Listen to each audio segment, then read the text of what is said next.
તો જય માતાજી મારા ખાખીના યોદ્ધાઓ. તો ઘણા લોકોની એક્ઝામ બહુ જ ખરાબ ગઈ છે અને ઘણા લોકોના મેસેજ આવે છે કે ડિપ્રેશનમાં જાય છે અને કેવું કે ટેન્શન થાય છે. મારા કલે જાઓ તો મારા કલે જાઓ, ટેન્શન ના લેશો, કેમ કે હવે પાછળ બીજી ભરતી આવવાની જ છે, એટલે કઈ ટેન્શન લેવાની જરૂર નથી. અને આપણે તૈયારી કરી હતી પરફેક્ટ, અને હવે સિલેબસ પ્રમાણે ના પૂછાયું તો હવે શું કરવાનું, આપણું કિસ્મત સારું નતું. અને જો અમારા કલે જાઓ, તમે લગભગ 6-7 મહિના કે વર્ષ જેવી મહેનત કરી હશે અને વર્ષનું પરિણામ તમને લગભગ 100 ની આજુબાજુ માર્ક્સ આવ્યા છે. તો મારા કલે જાઓ, વિચારો તમે જો એક વર્ષ મહેનત કરી છે તો 100 જેટલા માર્ક્સ આવી ગયા છે, તો બીજી વર્ષ તમે મહેનત કરશો તો શું 50 થી 60 માર્ક્સ બીજા નહીં આવી શકે? એમ કહો તમે.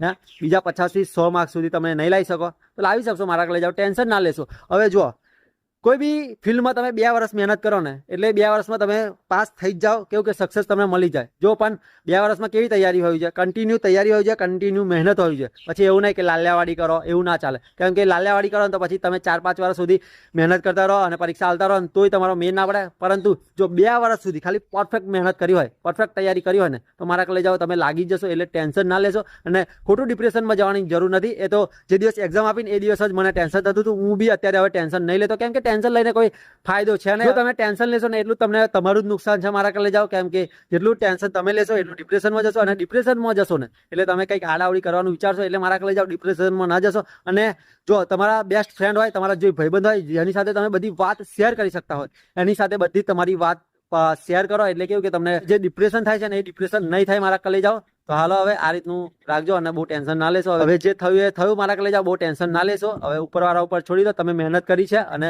મહેનત કરતા રહેજો. ભવિષ્યમાં જરૂર તમને સફળતા મળશે. એવી કહેવત છે ને કે મહેનત કરવા વાળાની ક્યારેય હાર નથી થતી. એટલે મારા કલે જાઓ, ટેન્શન ના લેશો. અને ઉદાહરણ તમારે જોવું હોય તો જોઈ લો કે આરસીબી જો 18 વર્ષથી કપ નથી જીતી, પણ આ વખતે 18 વર્ષે કપ જીતી ગઈ છે.